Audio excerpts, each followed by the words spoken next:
Hey everybody, it's Ron from Pickdawgz, and this is Ron's Bank Shot Breakdown. We're going to go over 4 college basketball games for Thursday, November 27th, 2025. Happy Thanksgiving to everyone. Hope you enjoy your day with your friends and family. And of course, the college basketball and NFL for Thursday as well. If you like this video, make sure to hit that thumbs up button and subscribe.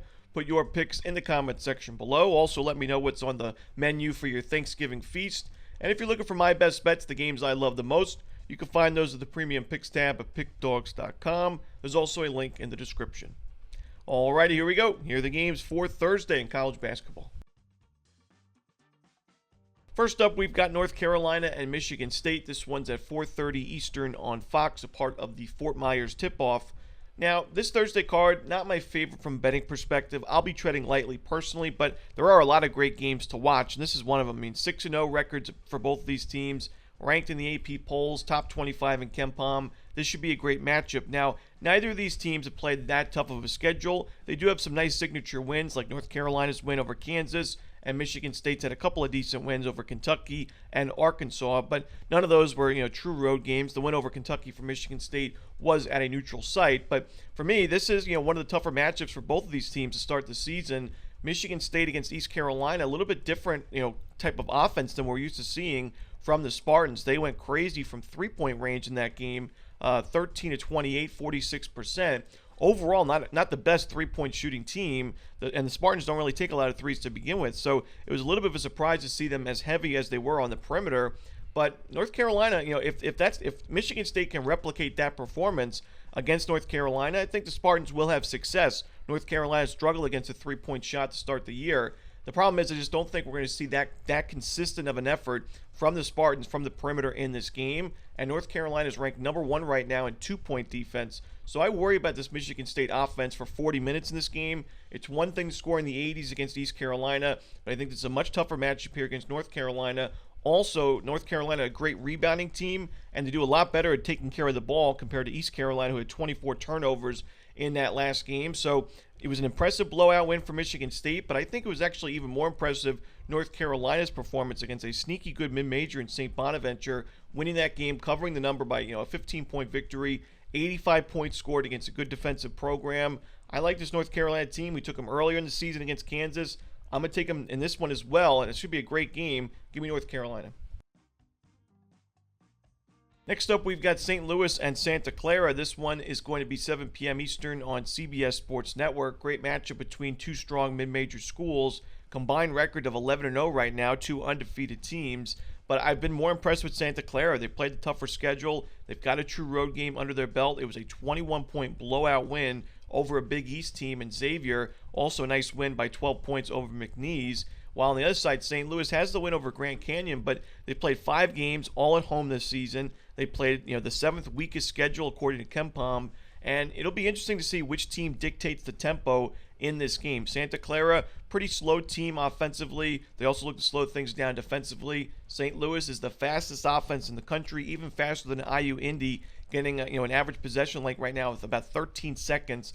But the Billikens, while they're a great shooting team so far, 7th in effective field goal percentage against those weak defenses like Chicago State, Lindenwood, and Purdue Fort Wayne, they're also right now ranked 325th in turnover percentage offensively, losing the ball about 22% of their possessions, which you could be a great shooting team percentage-wise, but if you're not getting shots up because you're turning the ball over 25 plus times, you've got problems. And Santa Clara is an aggressive defense. They force a lot of turnovers. Right now, top 50 in turnover percentage defensively. I think Santa Clara forces tough shots and a lot of turnovers and tough decision-making for St. Louis. And I think that's going to be the best offense for Santa Clara, those fast break opportunities on the other end. I think Santa Clara has got the better resume. I think they match up well. I'm going to take Santa Clara, and this matchup should be a great game. Next up, we've got Georgetown and Dayton. This one's 7:30 Eastern. It's going to be on ESPN2. It's going to be a neutral site game as well. Now, we took Georgetown earlier in the season over Maryland. I mentioned I think that the program is headed in the right direction. Ed Cooley is doing his thing. They got a nice win over Maryland. They've got a nice win over Clemson. The resume is building up, and the program that's been struggling in the Big East the last 5 years is now 5-0 going into this neutral site game. But I don't love this matchup against Dayton. Dayton is a tough team. We talked about their game against Marquette back on November 19th. A true road victory in overtime for the Flyers in that one.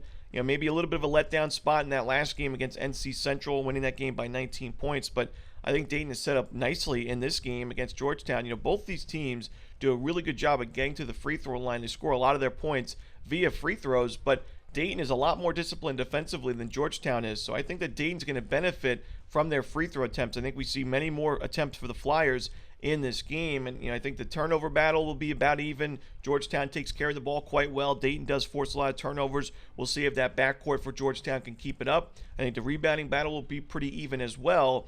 But another thing that Dayton is really struggling defensively against three-point attempts. They're giving up a lot of threes, and teams are shooting 38% from the perimeter. The problem is Georgetown is not a good three-point shooting team. They're ranked 329th in three-point shooting, 27% as a team. So I don't think they're going to be able to take advantage of that one weakness for the Flyers defensively. Other than that, Dayton's forcing tough shots, and when you get into the paint, the front court's been excellent for Dayton this season. So I just don't think Georgetown has enough here offensively to compete with Dayton for 40 minutes at the neutral site. I'm going to roll with Dayton. Should be a competitive game, but I think the Flyers will pull away in the end. Give me Dayton.